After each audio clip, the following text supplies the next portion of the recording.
that, we're going to get kicked off right here. We're thrilled to have Stacey join our fireside chat today for the first half of the 1 hour town hall here.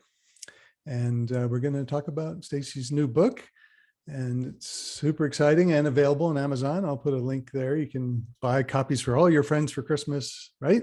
Stacey, just how many should they buy? 10 is probably a good number to start, right? Great number. Yeah, I will say if you go to Kogan Publishing, for everyone who's here on the call, we do have a 20% discount. It's an author's discount. But you have to go to Kogan Publishing for it. And that is AHR20. So for everyone who...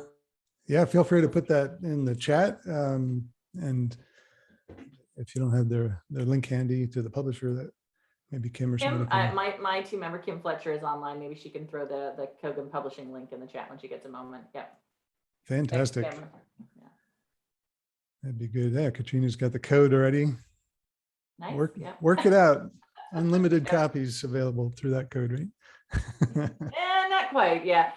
Unlike a lot of other people, I did not self-publish, so everybody keeps asking me to send them signed books. I'm like, I don't have a stack sitting here. It's Kogan Publishing. Actually, I got to pay for every book just like you guys do. So they do not give authors free books. Is the one thing that I found out. No matter how much you put in. So. Right. Yeah. So much. Well, so yeah, let's talk about that, Stacey. Thanks again. And of course, you've got like 3 or 4 jobs, I think, right? You're when I first met you, you were on stage in Amsterdam at HR Tech World, which is now Unleash, and That's you been a were long time ago, sharing this wonderful research you're doing, and my mind was blown. I was like, "Who is this person?" You know, I mean, I kind of already knew who you were, but I hadn't seen you present any research. It was amazing, and you continue that to this day. So congratulations on that. And Thank you. don't know if we'll have time to cover that today, but maybe another time we'll dig in a little deeper. And of course, you've been doing podcasts for years as well. And hopefully maybe that'll come back in some way. But thank you for helping educate the industry and certainly the vendor community on their behalf. Thanks for everything you do.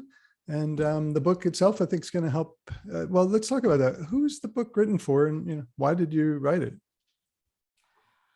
So yeah, the book itself was written because I had so many people who wanted to sort of. Probably the best way to explain it is that I do, as you mentioned, I've done this annual HR systems survey and research through what was CR Cedar and now Sapient Insights for 7 years now, 8 years. I picked it up from Lexi Martin, who'd run it for 17 years. And a lot of time I was spending, in sort of getting the data out there, sort of setting the stage for all the history that came before it, right? Like there was a lot of, here's how you think about HR technology, and then here's how this is impacted by the data. So the kernel of it started when I realized that I was doing as much explaining about the history as I was about what the data was. And then, I got a call from a dear friend who is in the recruiting side, who had said, "Hey, I've been asked about this book for who should write this introduction to HR technology book, and I recommended you." He's like, "Would you be interested in it?" And I'm like, well, maybe. I've always wanted to be an author. Just so you guys know, when I was little, Joe is who I played for Halloween and from Little Women, and I was going to go to school to become the next great, fiction writer. Did not quite happen. So it's always been a little bit of a dream since I was a young child to be an author, quote unquote, right?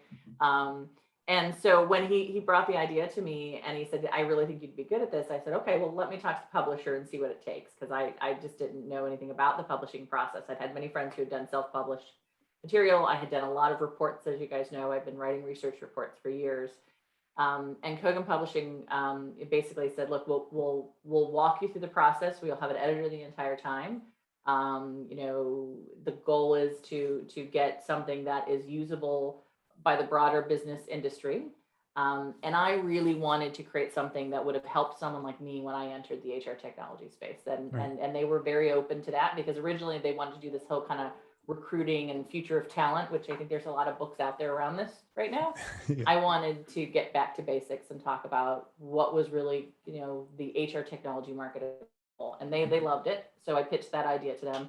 And that's where the introduction to HR technology came out of, was that we were going to get back to the basics and do a primer on the HR technology market and where it was heading, and a tool that could be used by anybody who was entering the HR technology space and those who wanted to help develop others in the industry. And that's really what it was.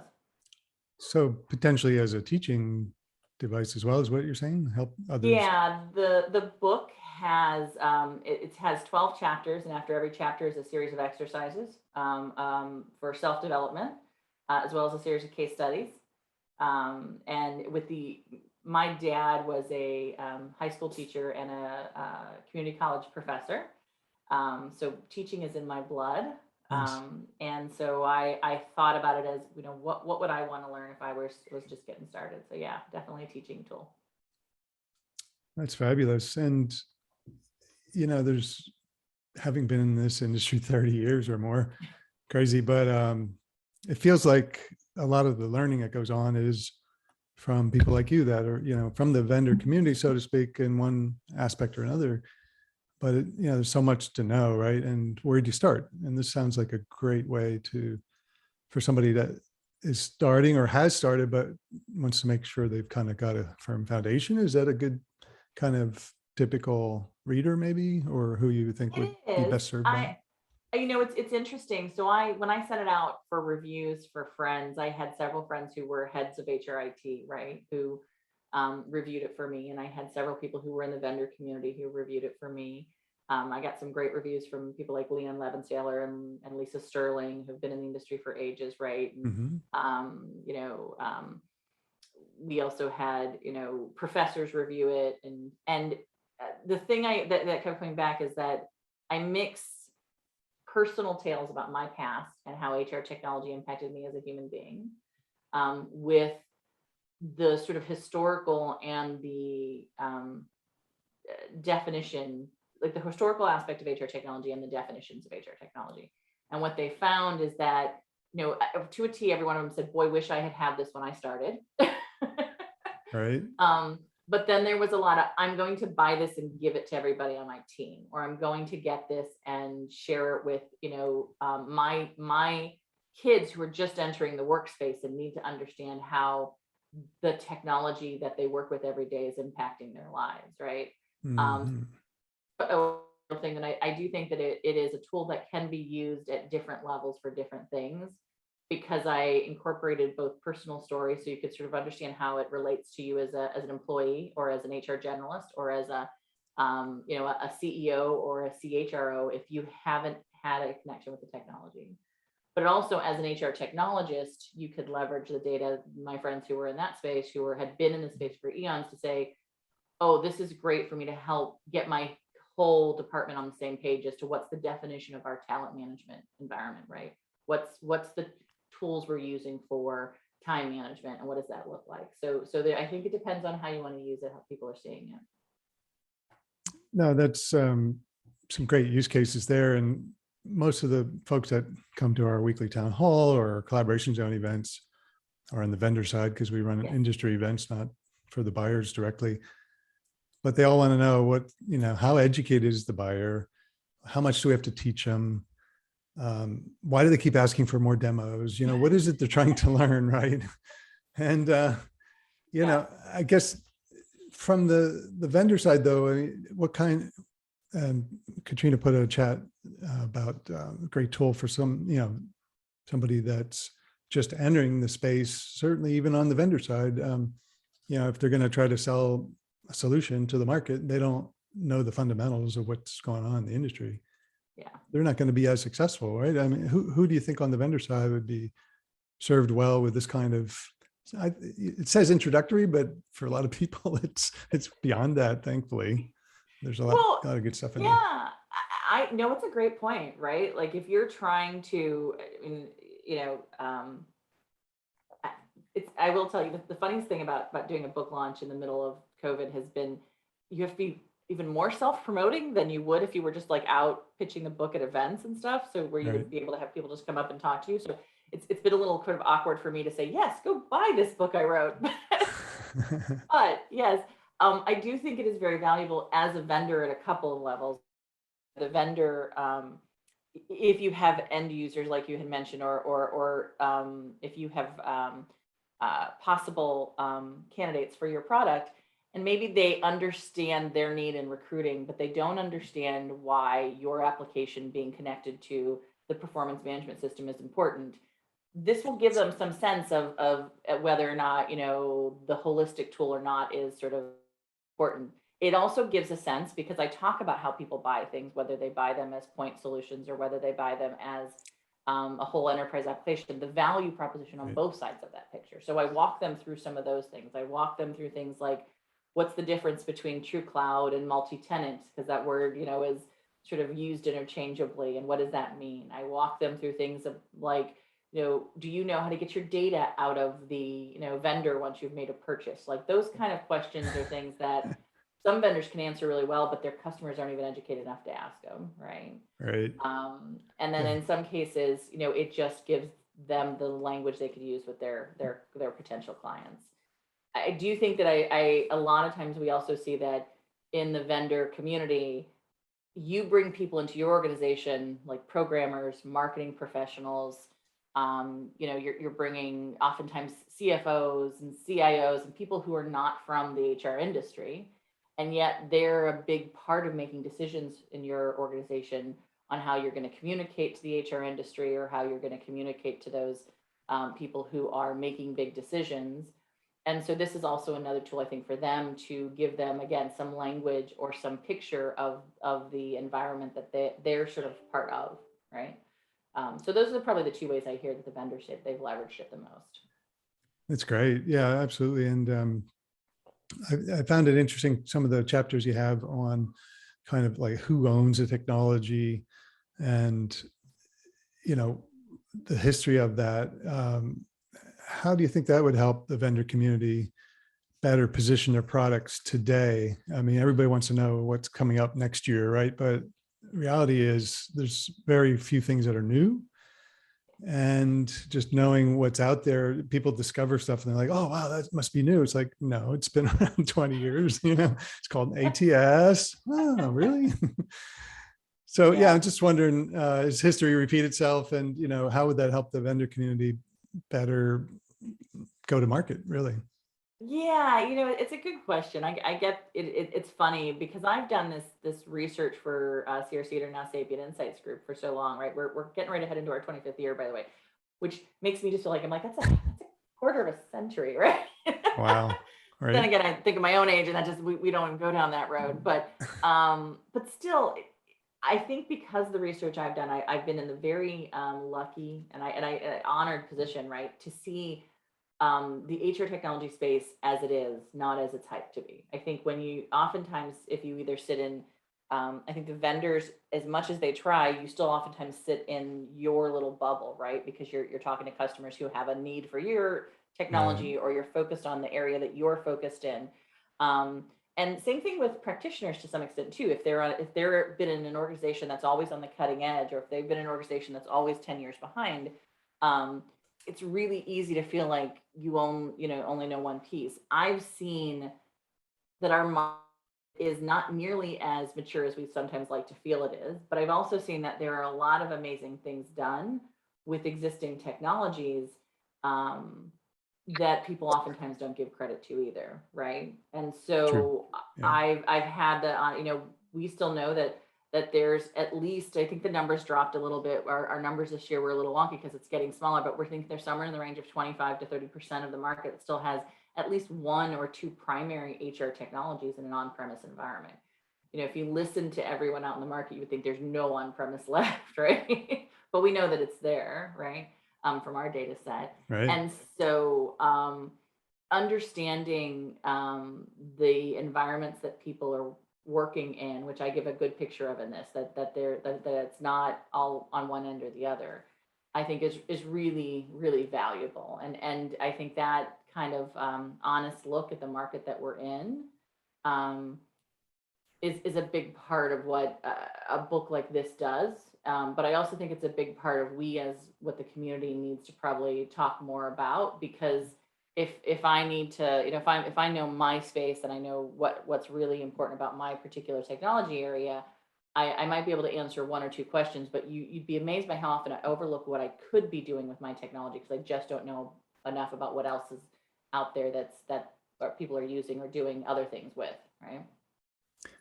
Well, yeah, true. And awareness is half the battle, I think, for people to properly take their message to market and just Yeah. help their customers better get their arms around what they're struggling to do. Speaking of which, back in the 90s, I was pretty active in a group called IREM, International HR Information Managers. I was on Yeah. the board for the Mid-Atlantic chapter for years. And it was great. And that was one of, I'll just say the biggest kind of HR technology focused organizations and events. And of course, then this other group, shall not be named, came along and grew their HR tech conference. But I guess the question to you, you've had some ongoing, relations, I guess, with that group. How does this book relate to that in any specific way, or there's a learning path initiative there that maybe you could, if you don't have to, but if you want to talk about Yeah, it. no, I mean, it does and it isn't. I mean, I've been a member of IREM for many years as well. I think anybody who is a vendor or a practitioner in the space should at least take a look at being a member. I think it's a valuable community to be part of. It is an association, nonprofit, focused on changing. I think the new mission. I think if you knew it in the past, you would have known it as an education and networking association. Mm, The new mission that and sorry, I've been on the board now for over 4.5 years. I'm now vice chair. I am rolling off of that this year just due to time constraints on my own personal side from working, but I will always advocate for the association. I think it's an amazing association. But the new mission and vision that we came up with in just the last 4 years was to advocate for the role of the HR technologist and ensure that we were developing an understanding of the value of HR technology in achieving HR outcomes and business outcomes. I think those were the two things that we kind of came away with, that it isn't just about connecting people or educating people. I think there's a lot of that out there doing it right now. It really is to be an advocacy group now and to make people understand that technology can do great good and it can do great harm, right? And the role you have in your organization that's overseeing it and managing it makes a big difference.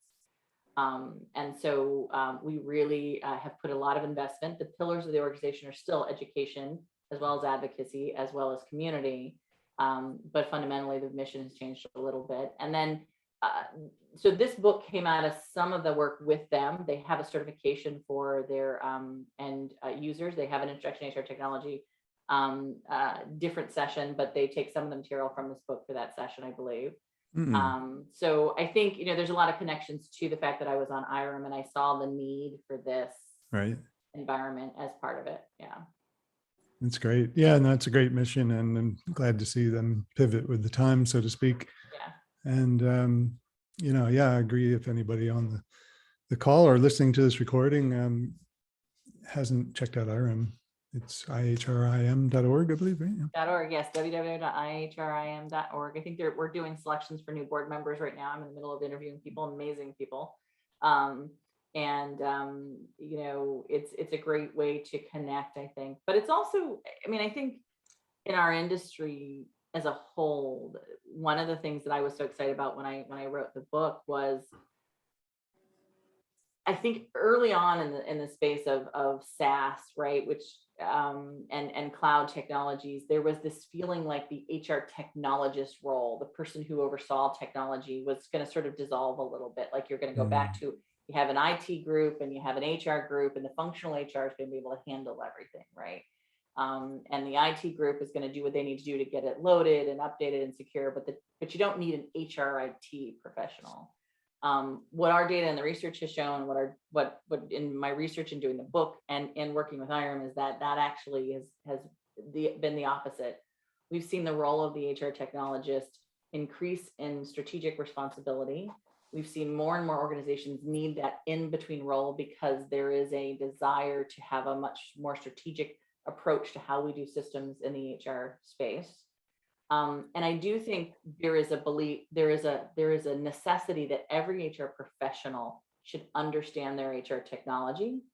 But our technology environments have now become so complex with configuration capabilities and the number of systems that need to be fit together and the number of integrations and the workflows and the data flows that you do have to have someone understanding the overarching flow of that environment.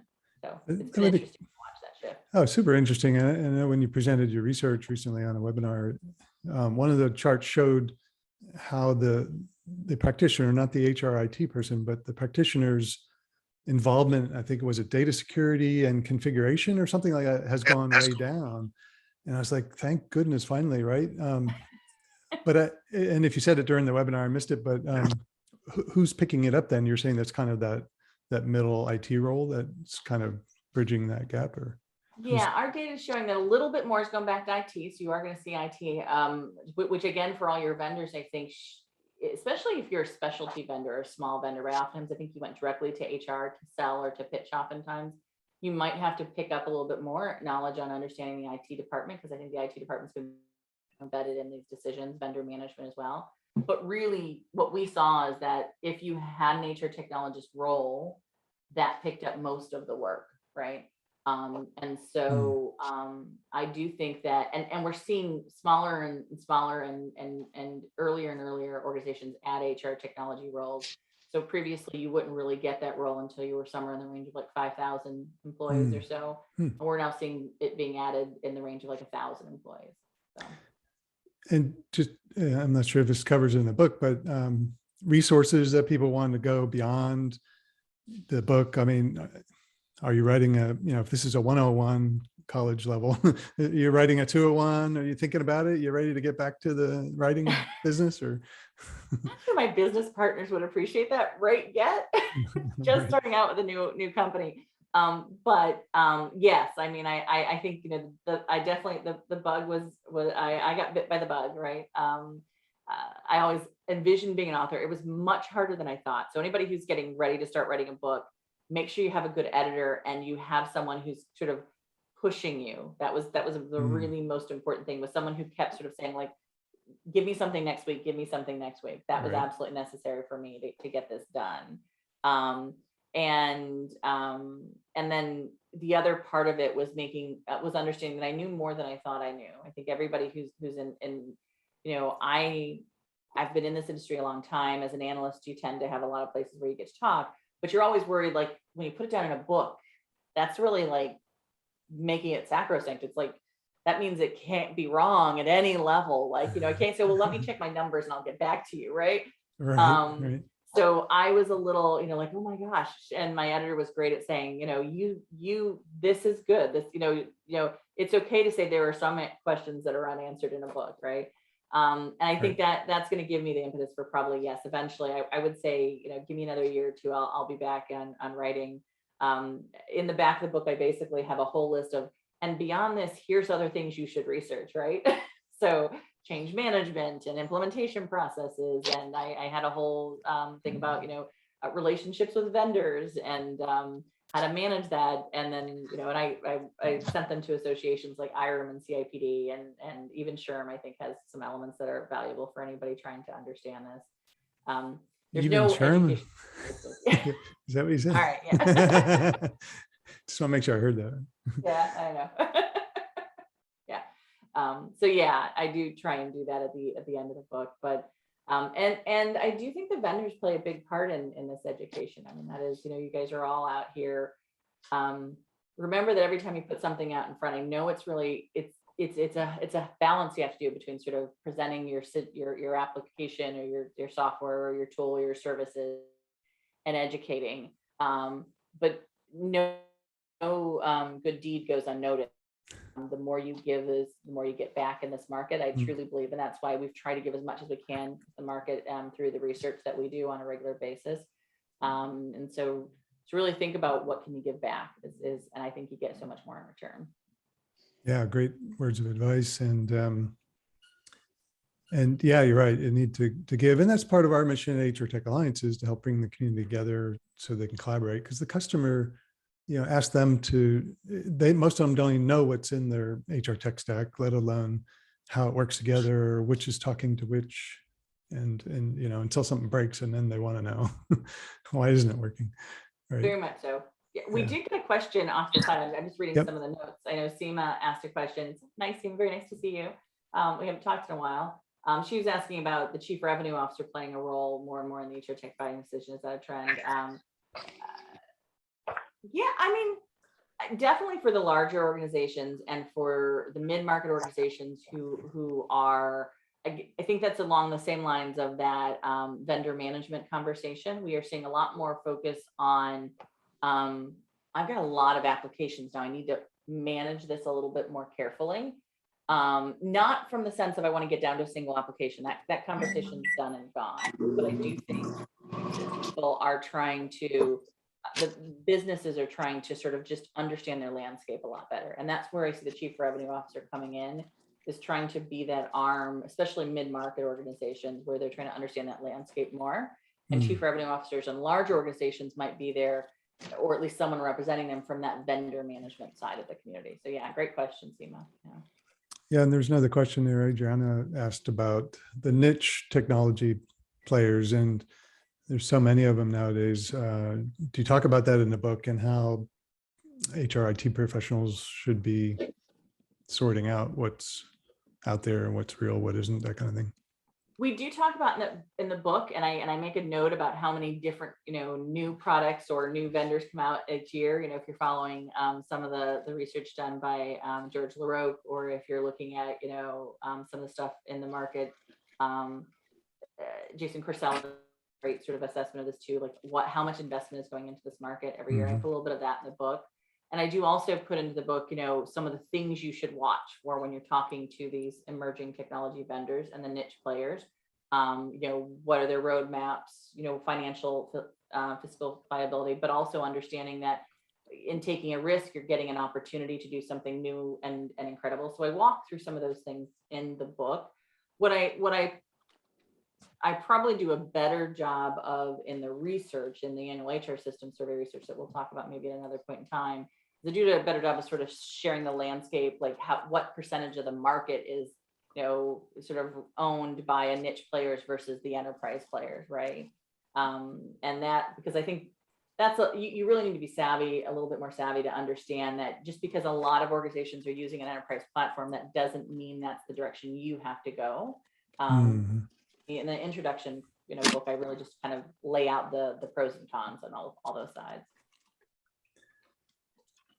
Yeah, that was good advice, and that could save some people a lot of headaches, or even their job, if they read your advice and take it to heart. So that's amazing. Yeah, that's the goal. That this gives makes your job a little easier, somebody's job a little easier. That's what I was writing it for, right? Like it would have made it a lot easier when I walked in.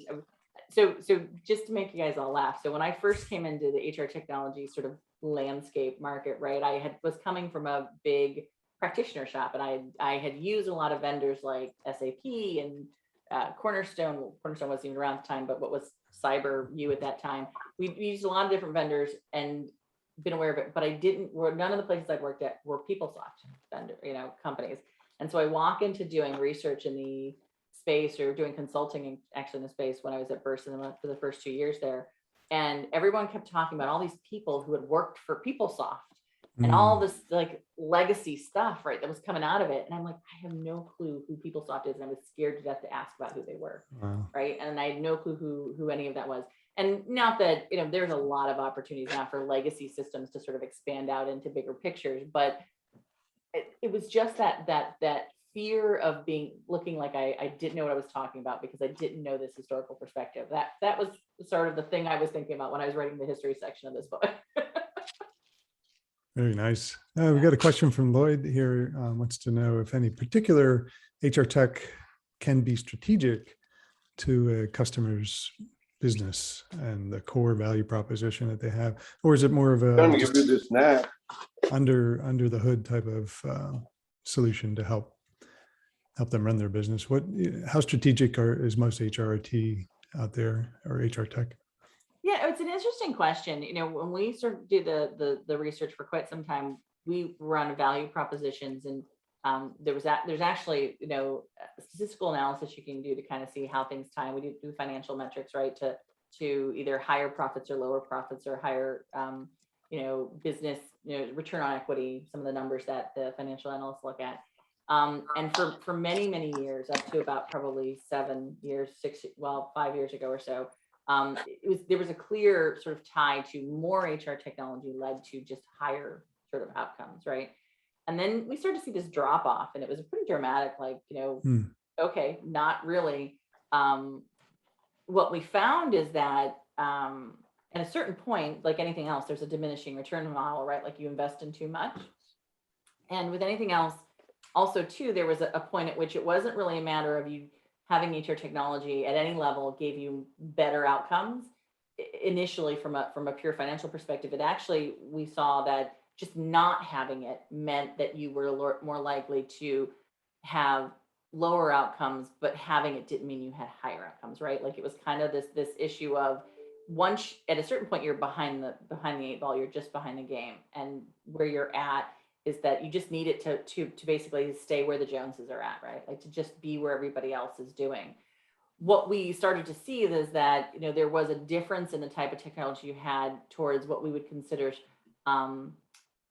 outcomes that would be important for sustainable organizations, right? So there's a difference between being profitable in a year or two, or having better return on equity at any one point in time, or having revenue per employee numbers that are improving, those type of things, right? And the ability to sort of be a stable organization, which means that you have over the last 12 months, our innovation capability has gone up, our market share has gone up, our customer satisfaction ratings, those things that we would generally relate to long-term stability in an organization. What we found is that their HR technology at some level aligns better with those outcomes for organizations, particularly if you were investing in things like skills and talent solutions. But what we also found is that it wasn't, those things slightly got you better and improved outcomes. The things that got you the most improved outcomes, and sorry guys, but I think this is something every vendor should be aware of. It's change management practices. It's integration strategies. It's basically having a workforce planning process. So you sort of had a vision of where you were at and you could tie that back to your technology. It's the hard work of HR that gets you better outcomes. The technology makes it maybe easier to do any one of those things, or it can be leveraged more effectively. But I think every vendor out there has to think about how they're helping their customers through the harder parts of HR, not just implement the technology, but make sure it's being adopted, make sure that it's included in their workforce planning. To me, that's what our data shows year over year, that's what makes an impact. Right. Yeah, exactly. The promise never doesn't pay off if it's. Oh, I hear a buzzing, or is it just me? Yeah. Oh, okay. I'm gonna say it's I think it's coffee in my mug. I'm not sure, but yeah, change management. And you're right. Having people help either implement or just re-implement solutions, right? When they don't leverage what's in there. I mean, I don't know if you have any hard stats on it, but there's got to be. I know when I sold a lot of different systems, the percentage of what they actually used from what they bought was very small. And it's like, if you use more, you get more value. But it's, it does take. It's a lot easier to rip out and let go. Right. That, I know it's really hunting that, you really have to think about the farming process. What are you doing to make sure that you're sticking and staying in their environment? Yeah, very true. Can I ask a quick follow-up? Yeah, go ahead. Go ahead, please. Yeah. Hopefully it's quick. So it's fascinating that the way you manage your workforce for perhaps their interest in work and keeping them learning and keeping them moving ahead with their careers, right? But that's done on the HR system that the enterprise owns. Is there any kind of solution out there for individuals that you know of that's using technology to enable them to manage their own careers? Because I'm not aware of one. I'm just saying that people like to keep moving ahead, and I don't know. Is there anything out there for individuals not owned by an organization, centered on their interests? I mean, I guess it depends on how you want to look at that, right? I mean, you would like the Udemy's and even Degreed and you know the Khan Academy, those guys would say that they are developing level of career development, right? There are a lot of outplacement solutions in the market that have created career sort of management tools that are sort of being used in different ways. There's some recruiting tools out there that bring you in by doing career management conversations, right? And technology. So there are tools that I think are doing it tangentially as part of whatever business model, right, makes sense for them, whether they're delivering content or whether they're trying to get your information into their recruiting platform, or whether they're trying to, you know, pitch you on coaching or mentoring, you know, personally, right? Career coaching, those kind of things. If you have any questions or you want to reach out to ask me questions about either the book or the work that I do on the research side, I think, was it Lloyd who was asking the question that I was in the middle of answering? I'm happy to do an offline conversation on it. So yeah. Thank you. Yeah, we'll do that. I'll reach out. Yep. Awesome. Well, thanks so much, Stacey. That was fantastic. And, you know, really appreciate again, everything you do for the industry and the new team you're on. It seems like a really great group. And hopefully if people need extra help beyond your book, Sapient Insights is available, right? Yeah. To step in and be heroes for everyone. That's awesome. We try. Heroes is a tough job to fill, but we try and help where we can. Yeah. Yeah, outstanding. But yeah, and you know, wield some executive power here to maybe bump up what you can see. The crowdsourced voting here has a couple items before Unit 4, but since I believe you just went to one of their events, right? The Analyst Day, is that right, Stacey? Yeah, they just had an analyst day this week. They also had their user conference like 2 days before that. So they had a little bit of everything going on. Yeah. Oh, wow. Okay. Anything you'd like to share for the group about what they're doing or how the event or conference or? Yeah, they were pretty open about everything. So I don't think there's anything under NDA. So I think, you know, the big things, I don't know how many people know Unit 4. I think it'd be worth, if you are looking for partners, if you're a niche solution provider, Unit 4 is I think creating their own ecosystem and their own marketplace. They are primarily known in the European market more so, and in the education and sort of construction services, professional services space. So they're very industry focused, but they are growing their ERP along with their HRMS capabilities, and they are probably targeting the US market pretty heavily in the next year to 24 months, and they'll be looking for partners to help them do that. So I think that so anybody who's looking to partner with them, I think it'd be worth sort of reaching out to their partner alliances group. I think the other thing that is probably noting, they just picked up a new compensation application. So if you're Comprite, they pitched at our collaboration zone earlier this year. Yeah. And so did Vendly, and they're also getting acquired. So yeah, no, some good stuff going on there. Yeah. I know. So that's important to know that they are acquiring too. So if you sort of fit any niche, they're looking for some of those unique pieces that fit into the broader development they're doing around the HR space. But I think probably the most important thing is to know that they're new. Then I say they're new. He's been there for about 2 years now. But their CEO, Mike Ettling, used to be the president of SAP SuccessFactors for several years, and Northgate Arenzo before that, and he's been in the industry for a long time. And so you're going to see, I think, although they're very industry focused, I think they're going to be very aggressive in their approach to the market because of his background and experience. So just something to be aware of. That is great. Yeah. And I'm sharing the record we have on our community platform with them. And I've got Beta, right? Is she still the kind of head of partner ecosystem? I didn't meet their head of global partner system, so I can't say if that's correct. Okay. But Julie Knight is their CMO. I do know that. Julie is a good friend of mine. So Julie Knight is who I interact with. Yeah. Okay. And she might put you in contact with the right person. So, but I did not particularly get to meet their global partner person. How do you think their ecosystem compares now to like I don't know, UKG or even any of those smaller players out there from? I think it's more global. So I do think that they are looking for some more US centric sort of partners, probably because they have a lot of global capabilities, but they've been focused in their individual countries and regions that they're in. And I think it's my sense of how they treat their partners. So the implementation partners, they expect every implementation partner to participate in the Raven Intel survey. So they want to get feedback. If you guys know Raven and the work that Bonnie Tinder's doing over there, her research is around implementation partners.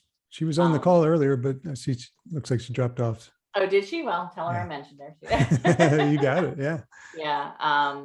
And really investing heavily in that, that sort of relationship with the partners to make sure that they're treating their customers right, but also that they're working with the partners more tightly too. That's great to hear. And yeah, here's one of the pieces of news, CompRite, for those that were at the collaboration zone. I think it was maybe last May, it was perhaps. But had we known, we would have bought some of their stock or options or something, but you never know. Yeah, they were at the Vegas event at their own booth. CompRite was, or Unit 4? Yeah. CompRite. Okay.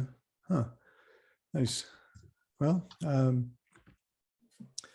yeah, good for them. And just in terms of the news, I guess it was timely. They announced it during their, the Unit 4 annual conference. But we had their top 2 execs present a little while back and looked really solid. So I guess Unit 4 agrees, and good for them. I hope it works out for everybody's customers.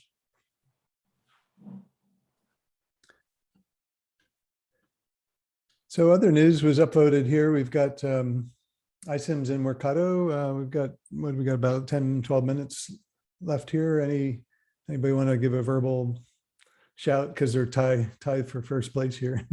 Which one want to dive into first? And I guess we'll just jump in here. And Mercado's more than a unicorn, I guess, triple unicorn. I don't know how you gauge these anymore. Someday have to be definitely over $1 billion, but amazing how much. I can tell you on the HR side, where that Mercado is the underlying platform for a lot of the integration environments, particularly for Applaud HR, right, out of the UK as well. Interesting. Yeah. Very interesting. Huh. And from your view, how do they compare to anything else that's out there, whether there's Cloud Connectors or Boomi or, Joined or any of those? Whole different approach, or just No, similar, but I think they've done a better job with their user experience. Like anything that comes new to the market, right, is a little bit more user friendly. I do think they have more up-to-date tech with their integration models, right? So it's a little bit more GUI. They've created a GUI interface where a lot of times some of those other guys, you still need some programming, right, to do them well, or someone who's highly technical to understand at least how to get those connections made. So I do think that that's probably the biggest thing that Mercado is finding, that they're elevating the user experience. Hey, Stacey, Katrina here. I have a question. Does Mercado, they don't actually build the integrations though, do they?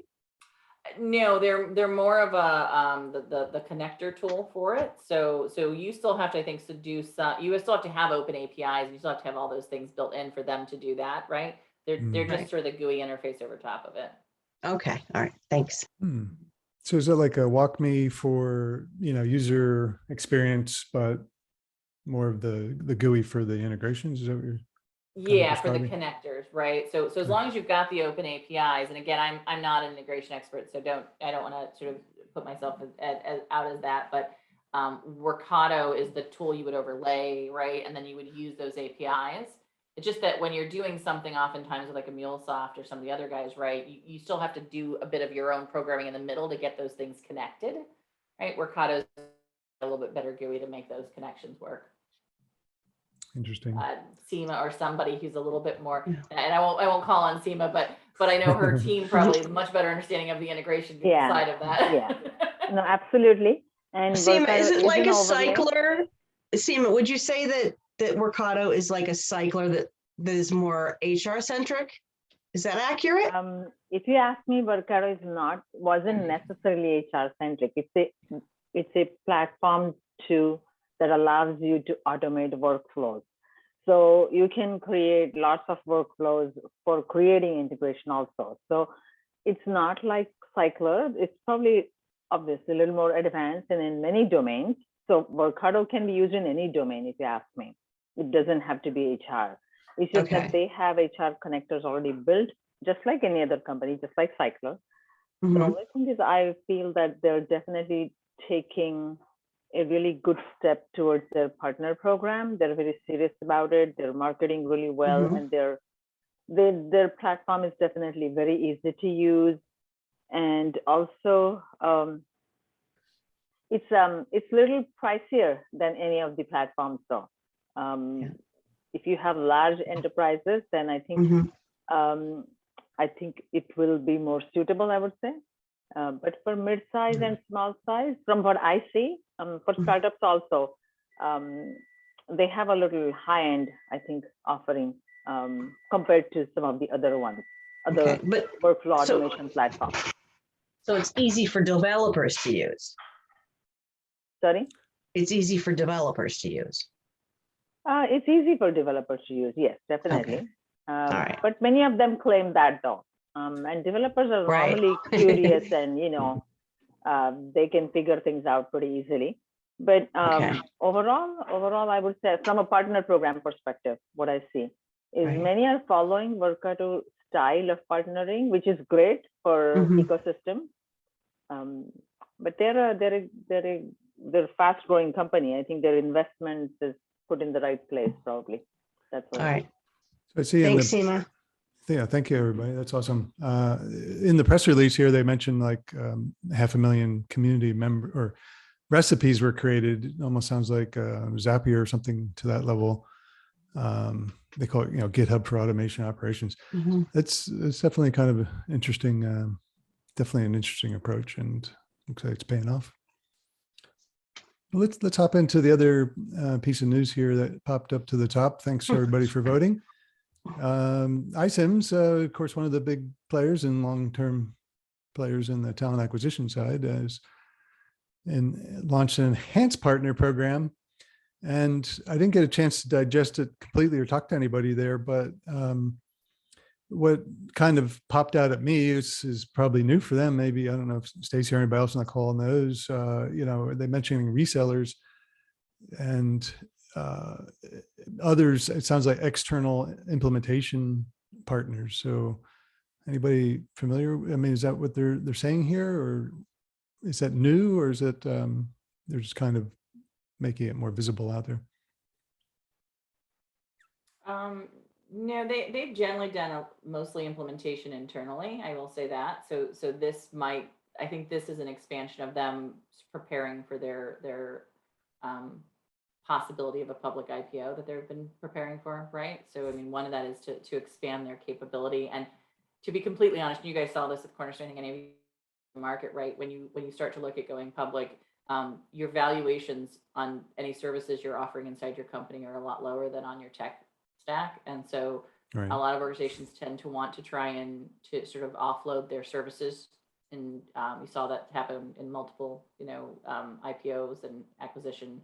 My bet is that they're probably trying to ramp this up more so that they can probably offload a little bit of their own internal services. Yeah, that makes sense. And right, it may help their evaluation and public offering and so forth. And same thing, it looks like on an advisory basis, having some external advisor partners, which a lot of vendors talk about and they want, because they think they're going to get all this deal flow from these advisory firms that, are first looking out for themselves. Second, how can they make good money at it? And then third, what's the long-term revenue, if there is anything on maintenance or whatnot? I got to believe iCIMS has gotten more and more complex over time, which this would be a natural evolution, wouldn't you say, Stacey, from a... It would be, yeah. I mean, I think they're reaching a good portion of the Fortune 500 already, right? So they've got pretty major implementations that are under their belt. But I do think that as you start to push out towards mid-market, you need to have someone to support that, right? You can't do those kind of the same investment that you would in a large scale implementation, right? When you're doing more mid-market, which is where they're sort of heading a little bit in some cases, especially with their onboarding and stuff and some of their lighter ends. And the service advisory is they also similar to what we were just talking about. As you become a more complex solution, you need to make sure your people are educated on what they can do with it, right? All right. Somebody needs to write a book on ISEM's ecosystem, maybe. Maybe Michael Wilczek, that'll be his next his next job. But I don't know if Larry, if you remember, we had breakfast with him at, gosh, it was SHRM. It must have been 2016, 2017. And he's like, oh yeah, we're going to launch our own platform and it's going to have our own proprietary language for building, developer framework. I don't know if he probably didn't use those words then, but I'm like, I think he used the words clothespins to kind of stick things together, so long ago. That's, yeah, I know, right? It says sound like, but I don't know if that's what's finally been achieved here.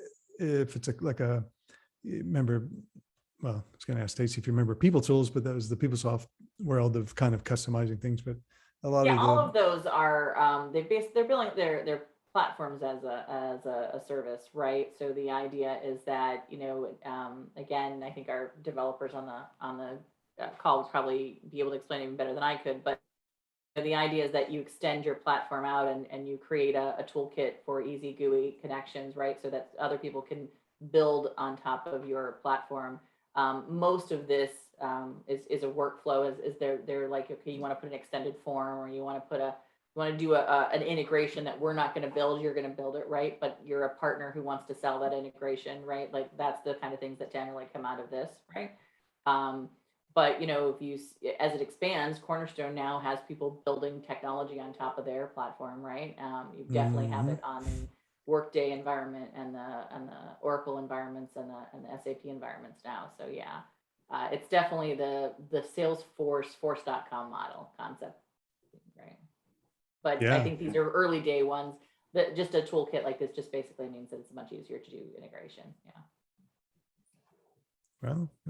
Well, thanks for sharing your point of view there. And we're just about out of time. If anybody has any other breaking news or an ask for the group before we wrap up, anybody have something?